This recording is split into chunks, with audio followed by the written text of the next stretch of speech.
Welcome to the Money Answer Show with host Jordan Goodman. Whether you are starting out, deep into your retirement, or somewhere in between, the Money Answer Show has the know-how to help you. Now here's your host, Jordan Goodman. Welcome to the Money Answer Show. This is Jordan Goodman, your host. Later on the show, we're going to be hearing about earning a passive income from one of our sponsors, Liquidity Card Solutions. In this case, my guest for this week is Cary Siegel. He has written several books, the theme of which is Why Didn't They Teach Me This in School? About money management skills. Welcome to the Money Answer Show, Cary. Thank you, Jordan. I'm glad to be here. Appreciate it. Let's start with your background a little bit and how you got into this money management business and what you were doing before you got to there. Sure. I went straight from college at Binghamton University to the University of Chicago, where I got my MBA. And I started my career really developing, managing, and bringing new consumer food products to the market for craft. And then ultimately ended up with a couple of different companies in various senior marketing, sales, development, and general management roles in the corporate world. However, early on I realized, my family was much more important than my work. So I decided to, quote unquote, retire at a very young age because I did a few things, but I really retired from the corporate world. I was traveling way too much, and I quit my job and did a bit of consulting for a while. Then I wrote this book, Teach Me This in School, with a subtitle, 99 Personal Management Principles to Live By. So it didn't start out as a book. It started out as a compilation of notes that I made to pass on to my kids and other friends and relatives about money management. And these notes, I told people what I was doing. They said I should publish it. I had no idea how to do this. I wasn't an author, publisher, or even really a writer. So I researched how to do it, and it made sense to try it. This is what I realized, Jordan. There was a huge gap in teaching these money management principles. Think about it. People tell you a couple things about money as you're growing up, and even as you're older in life. People tell you from a young age until forever that one, money is important, and two, you need to earn it. But no one through that process, and remember, I went to the University of Chicago, one of the best business schools in the country for finance. No one ever teaches you how to manage it. They didn't teach me. Nobody taught me that. You do it through what's going on around you. When I say they don't teach you it. I say they, meaning parents, teachers, and anyone around you. They either, one, don't understand it, or they understand it too well and complicate it. When I researched it, I found complicated books on the subject that would overwhelm people with terminology and complication of simple thoughts. There was no book that would teach it simply and easily to people of all ages. So I kept it real simple and easy, without numbers, which was key, made it a quick read, non-intimidating, and importantly, motivating. I didn't do this to get published, so I self-published it. I expected 100 copies to be given to friends and such people who I cared about. I was truly shocked that it took off so well. To date, I've sold over 150,000 copies and over 500,000 people have read it. And I'm not saying that to brag. I'm amazed, okay? From there, I started presenting it to groups across the country, corporations, the very wealthy, the homeless, high schools, universities, grad schools, even libraries and bookstores. As you can tell, whoever would listen to me, I'll talk to about this subject because I really feel that I can help them. As my speeches grew, I also was amazed at how difficult it was to explain, and this is an important thing, that my goal is to help people manage money in their everyday life, not to make money off of it. And there's nothing wrong with it, but I'm not a money manager trying to make money investing other people's money. That's not my forte. I'm not a stock person, although I love playing with them. It's not something that I'm trying to do. That's why there's still a lot of universities that don't take me up on my offer to give them free presentations. The book is not, and I'm not someone who talks about getting rich quick. I'm somebody who talks about and learned, again, through this process, probably too lengthy in terms of telling you who I am and what I do, but it's a live within your means and live a good life book. And as you can tell, it's truly my passion every day to motivate people to, as I say in my podcast, take control of their money before it takes control of them. Why is it that you think that schools are not teaching it? I mean, there are all these personal finance education classes. I think it's 17 states currently require a course in personal finance education before you graduate. So there are definitely schools teaching this kind of stuff. Why do you think they're not getting through the material you're getting through in your books? show two things. One is that there are 17 states, but there are only 17 states, and they're only requiring one class. Okay? To me, this is as important as anything that you're learning. My kids took 5 different AP courses, different math courses, yet nothing on this. So the idea that the 17 states are teaching it's requiring one time to take a semester course on financial management, it's a travesty, because it's probably the single most important thing, that and life management and health management, that can help them with the rest of their lives. The reason why is, one, it's not legislated. That's one of the reasons. 2, there's not enough people with the knowledge to actually teach it effectively. And 3 is all the other things that people are asking them to do within the schools. And by the way, the title of my book is great. Why did they teach me this in school? But it's not just the schools. Think about, I'll give myself an example, Jordan. I was very bad at science. Okay, so anything about science I didn't want to have anything to do with. I still don't want to have anything to do with it. I leave that to my wife. She knows it very well. She understands. She'll explain it to me. A lot of people who are doctors, lawyers, veterinarians, this side of the world intimidates them. And all they've found is it's intimidating as they're going about learning in their everyday life. So they've stayed away from it. They haven't learned it. They haven't taught it necessarily to their kids. And I'm not blaming them. I'm just saying it's a fact. So part of that, again, why is it's something that has to be, understood and realized that, this isn't going away. This is something that's going to affect your life the rest of your lifetime. And it should start, by the way, when you say schools, it should start all the way back in first grade. Something that teaches them along the way how do they do it. And it should be in the curriculum along the way. Otherwise, one course, even if all 50 states do it, it's still not going to be effective. Yeah. All right, well, let's get right into it. So you've got 3 different books. They're all, why didn't they teach me this in school? One of them is 55 exercises to reinforce your money management skills. You've got 99 life management principles to live by, and then 99 personal money management principles to live by. And then you've got a website as well, which is why didn't they teach me in this in school.com. Just talk a little bit about what is available on your website. Oh, sure.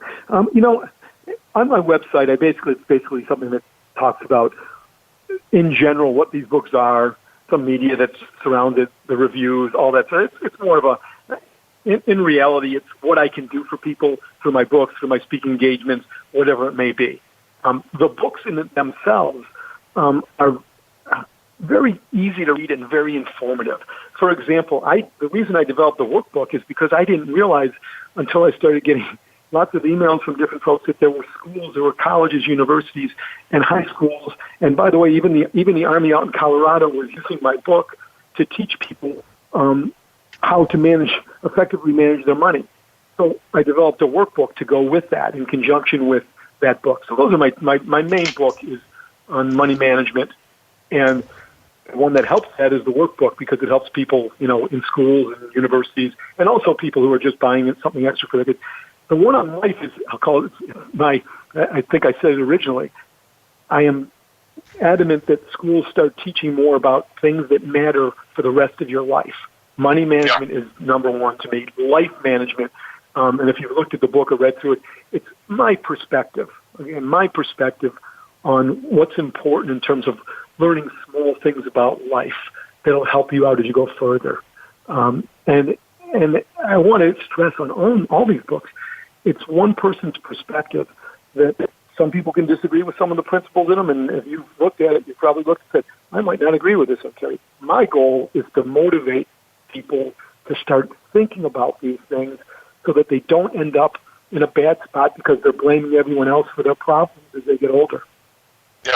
All right, let's get right into it. So in your 99 personal money management principles to live by, the first group is life lessons, as you call it, and the first one is to marry the financially right person. What do you mean by that? Well, I want to make sure it's clear. It doesn't mean marry someone who's wealthy. It means that if you think about it, Jordan, what's the number one, and you'll know the answer right away because we're both in this sort of, in this space. What's the number one thing that married people fight over? Probably money. Right, it's money. It's money. And the problem with that is, it's the least, if if you think about when you date somebody, okay, it's the least talked about subject when you're dating, right? And you spend a lot more money when you're dating. You're going away, you're giving each other presents, you're going out and doing things. It's not reality a lot of times. Even if they can even if they can't afford it, they don't necessarily show their real selves.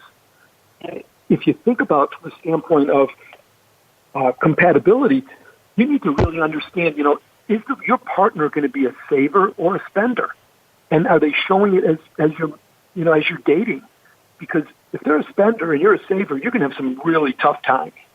Is it good to have two savers or two spenders? Should you always have two of the same kind? Because that could be a balance if you have one as a saver and one as a spender. It'd be great, Jordan, if you don't have two spenders, because that's going to get you guys in big trouble. But right. You're definitely better off at least having the right mindset, because if one of you is going to be a spender and the other one is very conservative and doesn't want to do that, you can have issues. If you're both spenders, you're probably going to get in some other issues in terms of your debt, in terms of things that are going on, unless you start changing your ways. But it is the key here. The important thing is that you should have before you're married. You need to know what somebody's net worth is. It's a tough thing to talk about. You need to know how much debt they have, if they have debt.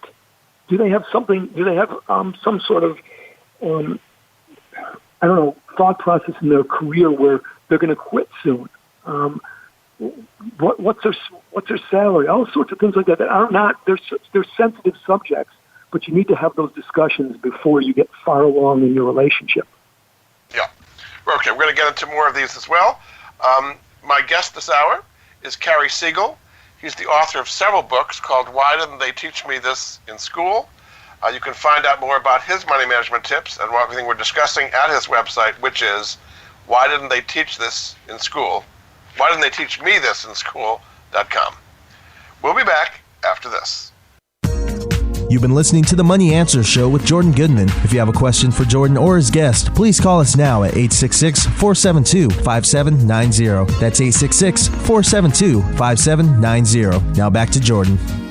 Welcome back to The Money Answer Show. This is Jordan Goodman, your host. My guest this hour is Cary Siegel. He's the author of several books called Why Didn't They Teach Me This in School? All about essential money management skills. You can find out more about it at his website, which is Why Didn't They Teach Me This in School.com. Welcome back to the show, Cary. Thank you. Glad to be back. So we're talking about various principles. So you say having and raising children costs a lot of money. Is this something people underestimate, what it's going to cost to raise children? Absolutely, I did. I have 5 children, and the cost of raising a child from birth to when they leave the home, and I'm saying at 18, before they go to college, and if they don't go to college, whatever, is anywhere between $250,000 and $350,000. And you think about it, all the things that you need when somebody's growing up. You need a car, you have more entertainment costs. It's just a lot more money. Yeah. So you're saying people should consider that before they have kids, or if they realize it's going to be $250,000, what should they do about it so it's not too much of a burden? That's a great question, Jordan. They should really make a plan and say, you know what? It's something that you have to plan for in everything in life. Here's what we're doing. We want one person's going to stay home, or both of us are going to work, and here's what we're going to be doing.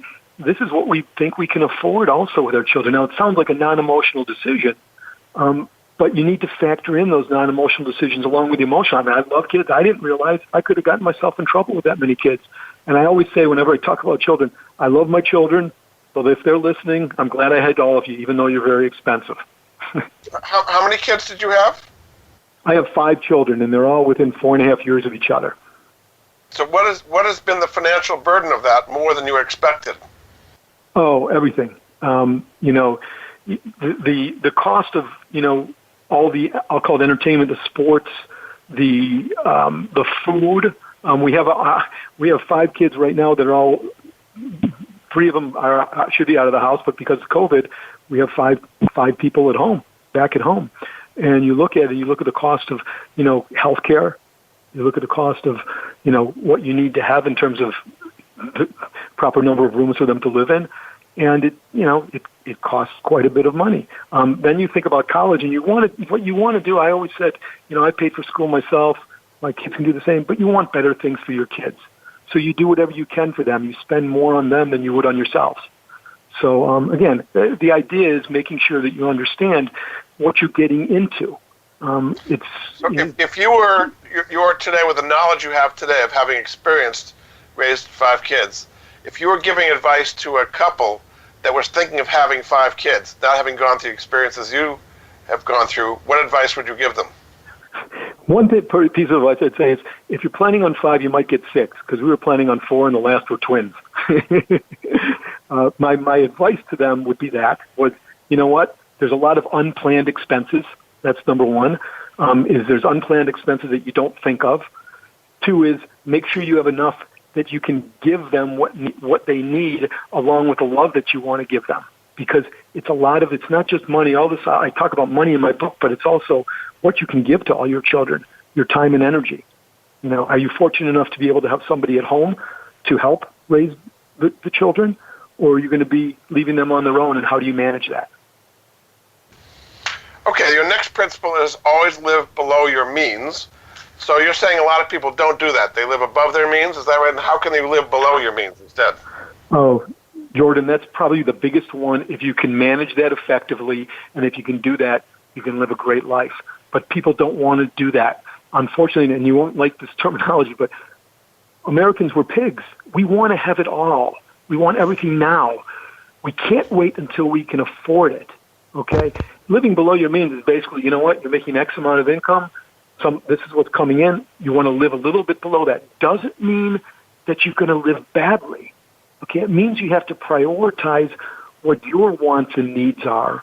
Yours, nobody else's, yours and your family's. Then make sure that you live accordingly. You can have certain things. You can't have everything you want. It just doesn't work.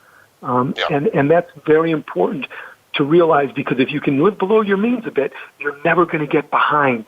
Okay, and you can look, Jordan, look at all the athletes, entertainers, and different folks that go bankrupt. Over 60% of the NFL and NBA players go bankrupt.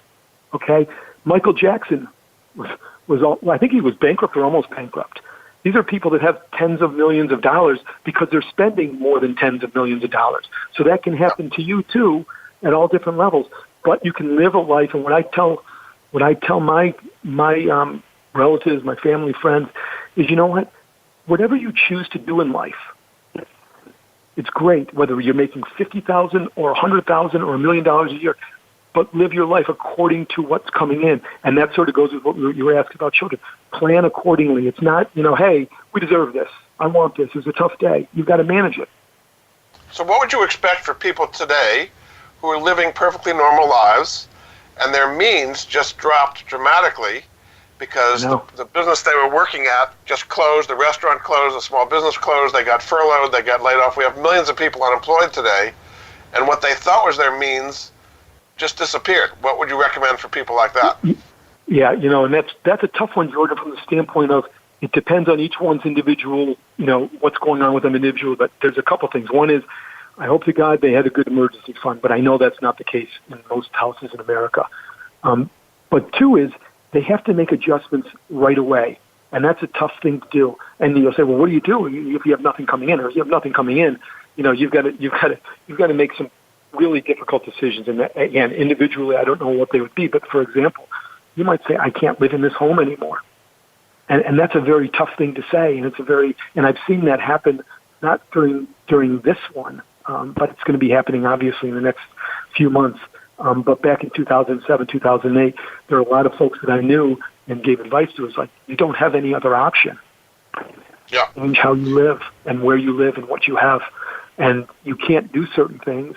And part of the interesting thing with this, and that's why I don't have the precise answer, is what's happening right now. If you look at expenditures by people, they've gone down because they can't go out. They can't do a lot of things that they're doing. So it's actually caused the expense to go down. So you're like, well, what do you want me to cut? And all I could say is, you know what, just persevere and find any opportunity you can. I had folks in my family who lost jobs, and that's what they did. They looked and they did something that they were qualified to do, but wasn't making as much money. You've sort of got it. Your ego has to take a back seat. Yeah. So one of your other principles is to expand your circle of friends and associates and keep in touch with them. How does that help your personal finances? That's a great one, because what it does is the more people you know and the more people you communicate with and the more you become friendly with, you're going to have more opportunities. And the more opportunities that come up, then there's going to be more financial opportunities for you. And I'm not saying make friends because of that. As a matter of fact, I give advice on networking. I say, when you network, your goal is to actually ask somebody if you can help them do something, because it's going to pay back big time. And one, you're going to feel good, but two, it's going to pay back.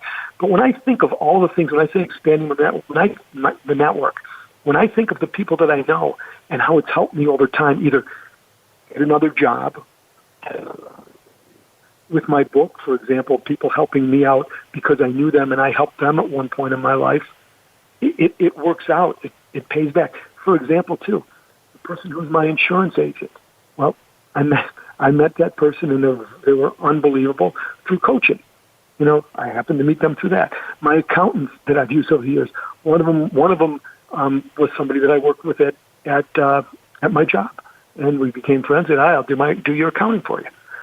Things like that. The more people you know, the more you're going to better yourself financially, because you're going to help them, they're going to help you, and ultimately, I know I've saved thousands of dollars, tens of thousands of dollars by surrounding myself by good people. Then one of your other big principles is to get rich slowly. You're saying a lot of people today are trying to get rich very quickly. What's the downfall of trying to get rich quickly? Well, the biggest downfall isn't necessarily a financial one, although that's a big thing, is you don't enjoy life. You're so worried about making enough money that you're not having a good time. You're not enjoying what's happening. All that matters is saving that money and getting more money and making sure that you're okay on that end. So that, to me, is probably the biggest loss that you get by trying to get rich quickly. And also the other part of it is there's not many people that do get rich quickly. You read about them and you think about it, but if you think about, Jordan, how many people you know that got rich quickly by either winning the lottery, by winning money in some sort of betting range, by the stock market, by a startup. Startups, people say, they had a startup and they made tens of millions of dollars. They don't think of what they put into that startup and how many years it took to do something like that. And it's that. And here's something that's a little bit off of what you said, but I think it's important. Social media has caused a lot of this in terms of people saying, oh, wow, look what they've done. I should be able to do that just as quick. And boy, I should probably take a big risk and do this.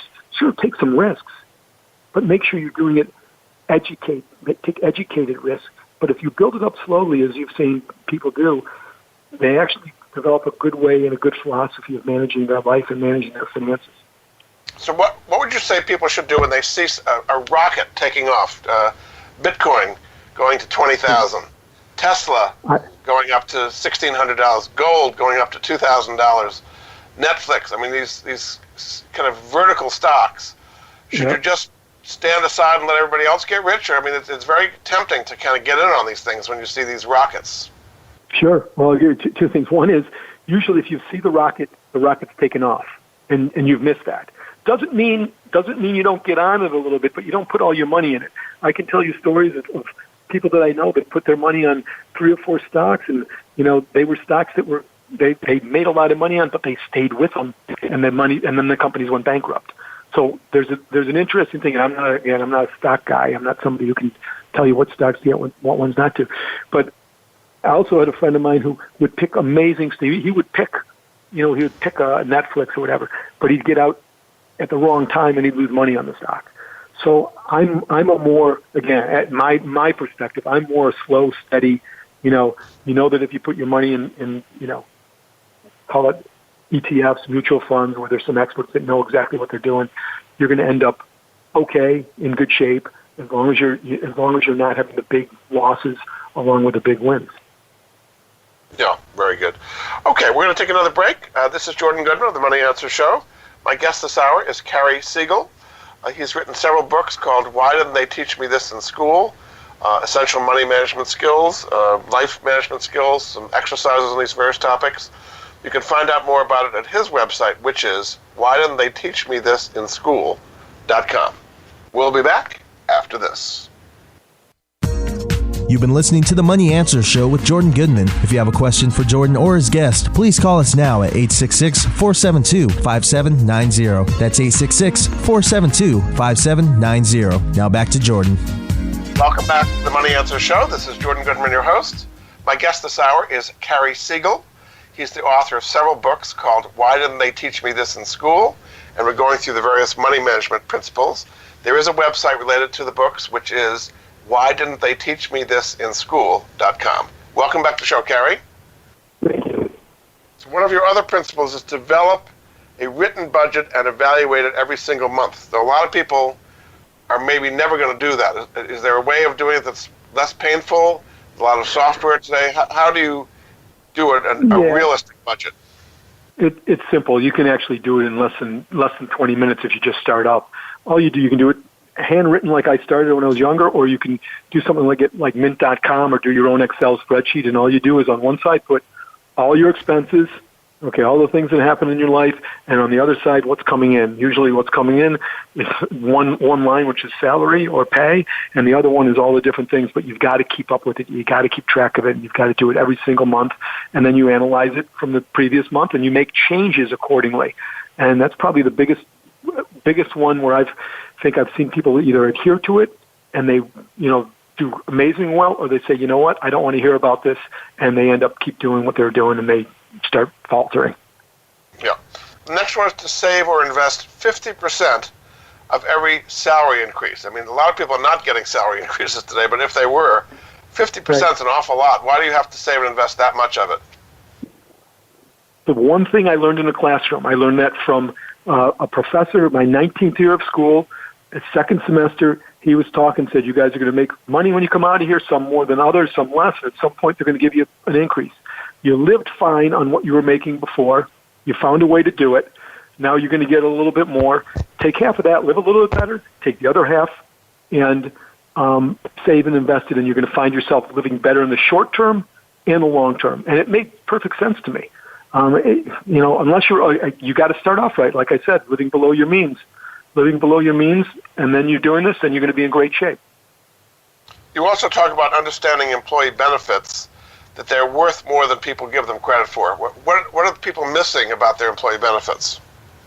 One, they're not really looking at them. From what I've seen, especially people who are starting out, they look at it and they go, "Oh yeah, okay, so they're gonna pay for this." They don't realize how much they have to pay into a program now when it's healthcare.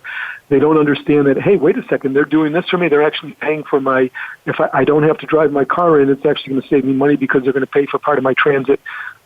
There's all sorts of things that if they don't sit down with somebody in HR, if it's a larger company, and say, kids, just explain all this to me. Let's make sure we got it down, and I understand it. They're going to find themselves in not maximizing what they can get out of something, especially their 401k plans. And I'm sure you talk about enough of that with guests of yours that I don't need to go into the 401k plans right now. Now you have an unusual idea, which is to have an emergency month every January. What should you do with your emergency month? Oh, emergency month is great. Emergency month I've been doing forever.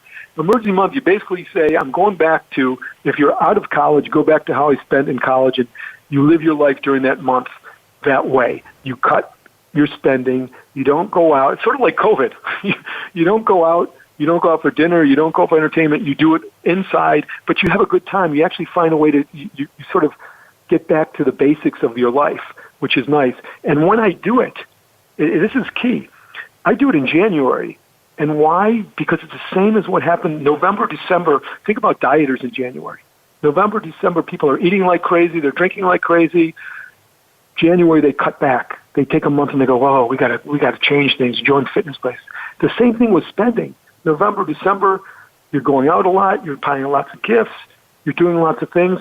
January, you cut back and you get back to, call it below normal, so that you can go back to normal in February. Yeah. You have a whole area on shopping. You say make sure to mail in your rebate offers right after you purchase. A lot of people forget to do that. Yeah, everybody does.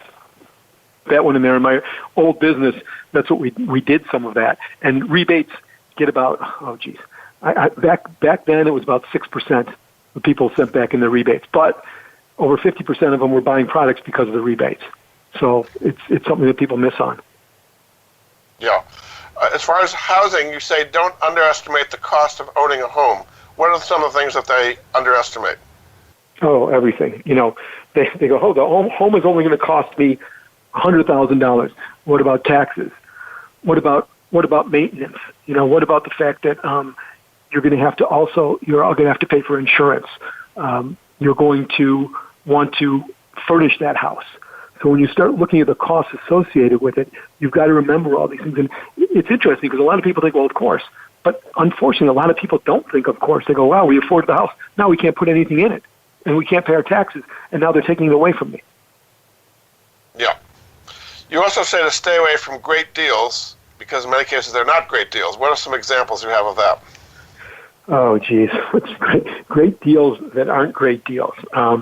I've had some that I've been certainly done the wrong thing with, smaller ones, but, you know, gone into the store and you know how you go through the mall and there'll be people in the middle of the kiosks and they'll be selling you something and someone comes up to you and someone came up to me once and they said, they gave me this, I don't know, it was sort of something for my wife for Christmas and it was like nails, and doing your nails, doing your all sorts of makeup. And it was something for like, you know, she told me later you could get it at the store for like $20 and I paid $100 for it.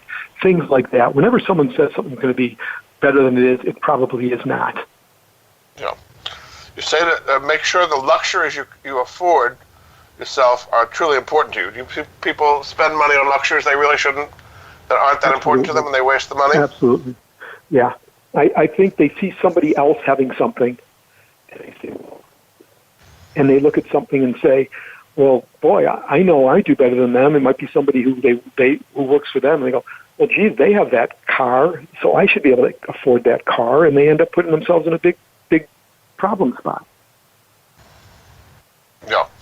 And as far as paying bills, you say pay your bills on time every month, and that don't forget to pay the government on time. What happens if you don't pay the government on time? You get yourself in some big trouble. You think about, obviously, the IRS. You want to pay them on time because otherwise you're going to be, you know, having to deal with them, and that's not something fun. You're going to have to pay extra fines. Even speeding tickets, things like that. All of a sudden you can find yourself stopped by a policeman after you haven't paid your ticket, and all of a sudden you don't have your car with you anymore, and you got to find a way to get home, and you also have to find a way to get that car out of being towed. You're smart to make sure you respect. One, you need to pay your bills. You know, you need to pay anything that I have a problem myself. If I owe somebody a quarter, I have to pay them back the next day because I think that is the fair thing to do. My thoughts, everyone has different thoughts on how they want to live their life, but I think it's very important to do that. You also say it's okay to overpay the IRS by a little over the course of the year. A lot of people overpay a lot, and they get big refunds. Is that a mistake, or you think that's a good idea? People see that almost as a form of savings to have a refund. You know, I do, but not a big one, not a huge one. I think you said exactly what I would say is, you know what, have something small so you know you're not going to have to pay at the end of the year, because that sort of stinks. You're going, oh, wow, you know, I thought it was okay, now I got to pay $500. But if you get $500 back, it was forced savings, especially when you're younger. But if you have a large amount, then they're holding your money for you that you could be, you know, earning. Well, now you can't earn a lot of interest on it, but you can be doing something with that. So you don't want to have a large sum, and you should probably base it upon what your income is and what you have coming in. So they've changed the withholding tables now, where you're supposed to do it based not just on your salary, but your entire tax situation. And since a lot of people have the standard deduction, they don't have deductions anymore, it changes things. How would you change withholding based on the new rules now? You know, I probably couldn't give great advice on that from an accounting perspective. I'd probably leave that to an accountant. But what I've advised, you know, my family to do is to make sure that they sit down with our accountant and make sure that they go through that and make sure that he gives them a good way of doing it. You've got an area on buying cars. You say to buy cars that fit into your current budget. Do you think a lot of people buy more expensive cars than they really need? I don't think as much as probably the previous generation. I think they're getting more practical in terms of how they're approaching transportation. A lot of people are saying, do I need transportation? How much do I need? So I don't think so. I think that people are probably being a lot more wise in that area. But again, no matter what, you're going to have people who aren't, who are saying, well, you know what, I want to have the status symbol of this better car even though I can't afford it. And I think it's important that you really judge what you need in a car too, because it's real easy to have that price go up on you because you're saying, well, I really want to have this, but do you need this? You know, in terms of some sort of luxury item within the car. And you're saying a solution is to buy last year's model on high-ticket items, cars and other kinds of things. Is that it's not hurting Absolutely. your prestige to have last year's model? No, you know why? Because in another year, no one's even going to know it anyhow. And again, my whole thought process is, who cares about what other people are thinking? It's what's important to you. And when it comes down to a TV, unless it has something that is state of the art that has changed, then you're going to want the newer model. But if it's the same type of thing, whoever looks at your TV and says, "Oh, that's a 2019, that's not a 2020," or your refrigerator. So I would suggest that. I also would suggest if you're buying a piece of furniture, if it has a ding in the back of it and no one's ever going to see it, you're going to get a better price for that. And that's something again to be aware of. Is you don't want something that's going to break down, but if it's something that no one's ever going to see, why not? Yeah, very good. We're going to take another break. This is Jordan Goodman of the Money Answer Show. My guest this hour is Cary Siegel. He's written a series of books called Why Didn't They Teach Me This in School? You can find out more at his website, which is whydidn'ttheyteachmethisinSchool.com. We'll be back after this.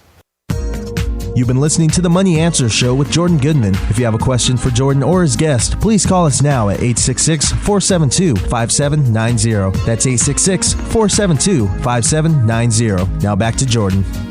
Welcome back to The Money Answer Show. This is Jordan Goodman, your host. My guest this hour is Cary Siegel, who's written a series of books called Why Didn't They Teach Me This in School? Various kinds of essential money management skills. His website, whydidn'ttheyteachmethisinSchool.com. Welcome back to the show, Cary. Thank you. So we talk about debt here. You say debt is bad, and if you're in debt, get out of it quickly. Do you think a lot of people are in debt and are not trying to get out of it? I mean, it's not something that most people try to get into.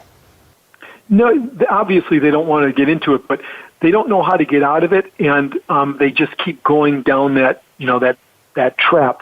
And once you're in it, and that's my whole idea, is make sure, do whatever you can not to get into debt. And there's so many things you can blame it on, but you've got to realize it's your responsibility to get out of it and make sure you make the changes necessary to do it. And they're not easy ones. They're definitely not easy ones. You say you just say no to credit cards, and particularly do not get a credit card in college. Now, this is often the first time people are away on their own. They're trying to learn responsibility. What's wrong with having a credit card in college and using it responsibly? You hit the one that I've changed since my kids went to college, and I haven't changed it in the book. I totally don't agree with what I wrote. I think that that's unusual. I know. That's what happens when you self-publish a book. You have to make a change, and I just haven't done it. But to me, what I've learned is, one, you need to get one because it's very difficult to get a credit card when you get out of college. My daughter was in college, and she came out, and she had no debt whatsoever, actually had assets, and she couldn't get a credit card because she didn't have a credit card in college. So my advice is actually get a credit card in college now. 2 is make sure you use that credit card when you're there. 3 is only have one credit card. And 4 is use it and pay that off every single month. And then you say you should develop a good credit rating. What are some things people should do to improve their credit ratings that they may not be aware of? One of them is, like I said, you use it. Only use about, at the most, like 1/3 of what your credit limit is, because that helps definitely. You want to make sure you pay all your bills on time every time. You want to make sure that's no matter what, you should do that. And that's those 3 are probably the ones that you really want to make sure that you're doing. In your investing principles, you say don't fall for get-rich-quick schemes. What are some examples of get-rich-quick schemes that people fall for? Oh, geez. Get-rich-quick schemes. I would say someone calling, you get them on the internet, someone sending you something, to reply to that you're going to make some money doing. Whenever anybody tells you that you're going to have to invest to end up making money on something, so they'll say, okay, buy these goods and we'll be paying you this amount as you go further along. Don't do that. Things like that. You just want to be careful of. In the stock market, you say people should not play hunches or invest in friends' can't-miss tips. How do you know what's a can't-miss tip and what really might work out well? Well, what happens is you just take somebody's word for it on those can't-miss tips versus going and investigating and researching and seeing what's really behind them. And a lot of times, what I've seen is to get the quick investment type of things that people come at you with. It's like, well, I got to get in now, or I'm not going to be involved in it. You also say don't invest with family and friends or loan them money. Now, many people do this, particularly startup businesses. That's where they get their money from, is family and friends. You're saying you should never lend anything to family or friends or loan them money? I think that if you give something, I've given things to family and friends, but I look at them as something that I'm not necessarily going to get back. So it doesn't mean avoid them in terms of providing them money in terms of things that they may need they need help with. But don't look at that as something that you're going to get back. It's a surefire way to lose family and friends. That's why I wouldn't want to, again, this is me, invest your money with them. Because if they turn out badly, you're going to blame them. If they turn out great, oh yeah, everything's going to be great between you. But that's what ends up happening in a lot of relationships with family and friends. Yeah. You have a whole section on housing.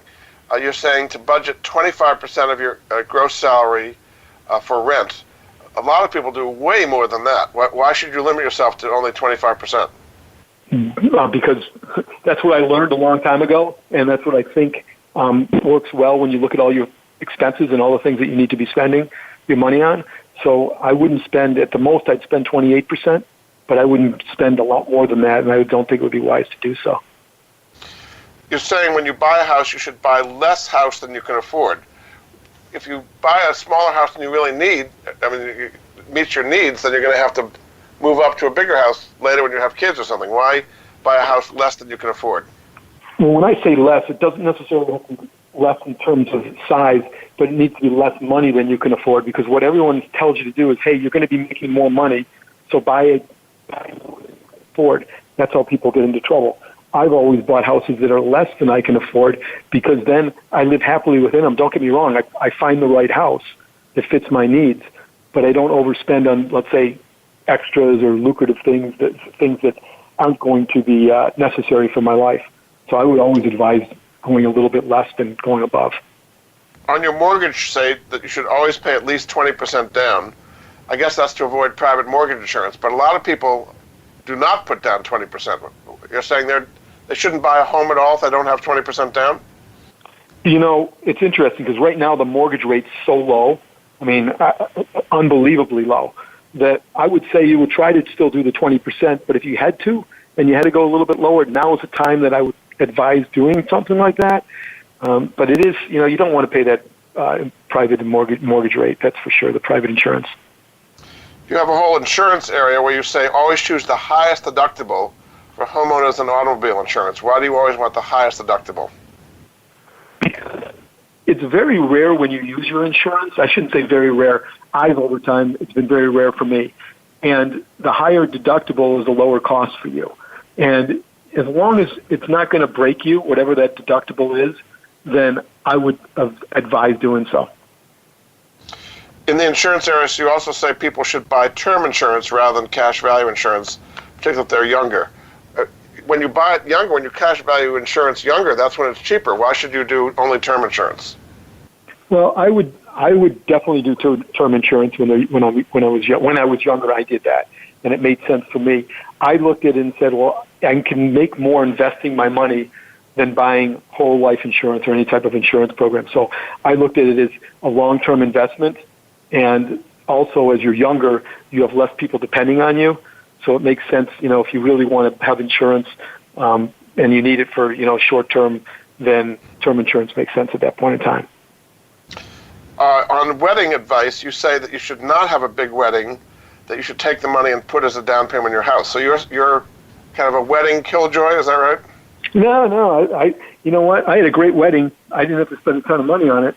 I enjoyed it. But if somebody gave me an offer and said, "Hey, we're going to give you X amount of money instead of instead of a wedding," well, I would have a smaller wedding and pay for still have a great wedding. I think sometimes, again, everyone has different points of view and perspectives, but I think people tend to overpay on things because they think that they have to because everybody else is doing so. Doesn't mean you can't have a great wedding. It just means you make the right, I'll call it, priorities within it. We have about 2 minutes to go. Why don't you kind of sum up all the advice you've been giving here and what difference it'll make people's lives to learn these things and implement these things as opposed to what most people are doing, kind of bumbling through life without understanding all the stuff? Absolutely. I think the most important thing is to think about is that, you know what? No one's going to teach you how to manage your money effectively. You may be lucky enough or fortunate enough to have somebody who can help you, but you need to realize at whatever stage you are in life, okay, whether you're right out of school, whether you're 50 or 60 years old, that it's all up to you. You can't blame, I used to hear all the time, they locked me into a high mortgage rate. I don't know what I don't know that there were extra fees there. My lawyer didn't tell me this. My payment is too high. Nobody did that to you. You did that to yourself. When I say that, I'm saying you have to take control of your own life and the money that you're earning, whatever you're doing. It's all up to you.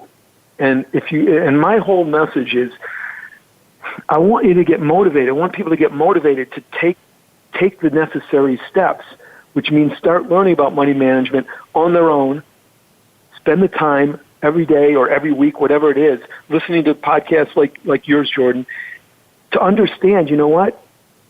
You've got to do it.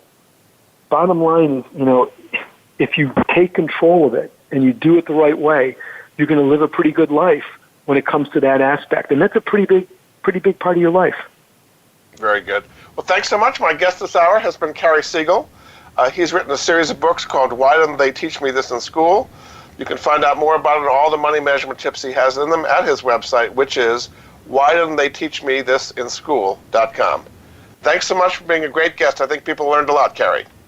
Great. Thank you very much. I appreciate it. I appreciate the time, Jordan. Thanks again, and we'll be back next week with another edition of the Money Answer Show. Goodbye for now.